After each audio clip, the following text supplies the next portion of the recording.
आज आपण बघणार आहोत आयुर्वेदानुसार विना ऑपरेशन कोणते कोणते डिसीज बरे होऊ शकतात।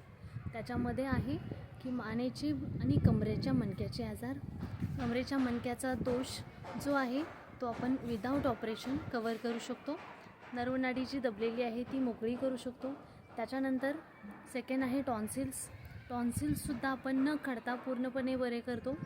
त्याच्यानंतर नेझल पॉलिप म्हणजे नाकामध्ये जे मांस वाढलेलं असतं त्यालाच बरेच जण म्हणतात नाकामध्ये हाड वाढलेलं आहे, तर ते सुद्धा आपण पूर्णपणे आयुर्वेदा थ्रू घालवतो, ऑपरेशन करू नाही देत। त्याच्यानंतर आहे गुडघ्याचं सुद्धा आपण ऑपरेटिव्ह न करता पूर्ण झीज भरून आणतो। लिगामेंट इंजुरी जरी असेल तरीसुद्धा आपण गुडघ्या पूर्ण दुरुस्त करतो। त्याच्यानंतर किडनी स्टोन आणि गॉल ब्लॅडर स्टोन, तर हे दोन्ही स्टोनसुद्धा आपण विदाऊट ऑपरेशन रिकवर करतो। जर आपण ऑपरेटिव्ह केलं तर ते पुन्हा होतात, त्यामुळे ऑपरेशन करायचं नाही।